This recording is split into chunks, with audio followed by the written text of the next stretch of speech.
2026 বিশ্বকাপ বাছাই পর্বে বেশ বাজে অবস্থা ব্রাজিলের। টালমাটাল অবস্থা থেকে কিছুতেই যেন বের হতে পারছে না দরিভাল জুনিয়রের শিষ্যরা। সবশেষ গত 11 সেপ্টেম্বর প্যারাগুয়ের কাছে 1-0 গোলে হেরেছে তারা। সব মিলিয়ে বিশ্বকাপ বাছাই পর্বে লাতিন আমেরিকা অঞ্চলের গ্রুপে 5 নম্বরে আছে সেলেসাওরা। 8 ম্যাচে মাত্র 3টিতে জয়, 1টি ড্র এবং 4টিতে হেরেছে তারা। এবার তারা মাঠে নামতে যাচ্ছে পেরু এবং চিলির বিপক্ষে।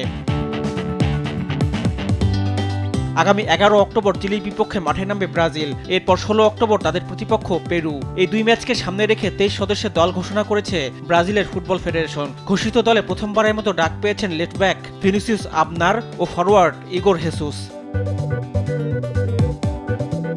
দলে গোলকিপার হিসেবে আছেন অ্যালিসন বেকার, এদারসন এবং বেন্তো। তবে মাসেল ইনজুরির কারণে আপাতত মাঠের বাইরে আছেন এলিসন। প্রিমিয়ার লিগে ম্যাচে চোট পেয়েছিলেন তিনি। চিলির বিপক্ষে ম্যাচের আগেও তিনি পুরোপুরি সুস্থ হতে পারবেন কিনা সেটাই দেখার বিষয়। এদিকে চলতি মৌসুমে ম্যান সিটির হয়ে ধারাবাহিক ভালো খেলেছেন এদারসন। দলে এলিসন এদারসনের বিকল্প হিসেবে থাকবেন আল নাসর গোলকিপার বেন্তো। আসন্ন 2 ম্যাচে রক্ষণ সামলানোর জন্য বেশ বড়সড়ই বহর রেখেছে ব্রাজিল। অভিজ্ঞ মার্কিউনোস, এদার মিলিতাও, প্রেমার, দানিলোরা থাকবেন একাদশে। তাদের বিকল্প হিসেবে তরুণ ভেন্ডারসন, আবনার, গিয়েরমো আবানারারা মিলে করতে পারবেন দুর্বৃত্ত রক্ষণ দেয়াল। মিডফিল্ডের প্রতিপক্ষের আক্রমণ রুখে দেওয়ার পাশাপাশি ফরোয়ার্ডদের বলের যোগান দেবেন Andre Gerson, Bruno Guimaraes, Lucas পাকুয়েতারা। তাদের পাশাপাশি দলের প্রয়োজনে মিডফিল্ডে রদ্রিগোকে খেলাতে পারেন কোচ দরিভাল জুনিয়র। তবে অন্যান্য বিভাগের তুলনায় কিছুটা দুর্বলতা থেকেই যাচ্ছে মাঝমাঠে।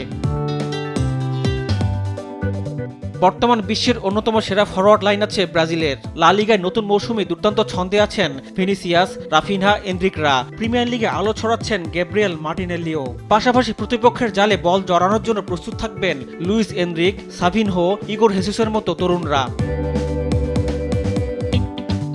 চিলি এবং পেরুর বিপক্ষে অতীত পরিসংখ্যানে যোজন যোজন এগিয়ে থাকলেও সাম্প্রতিক পারফরমেন্স ধারাবাহিকভাবে হতাশ করে চলেছে ব্রাজিলকে। তাই আসন্ন 2 ম্যাচে ব্রাজিল কতটা আধিপত্য দেখাতে পারবে সেটা সময়ই বলবে।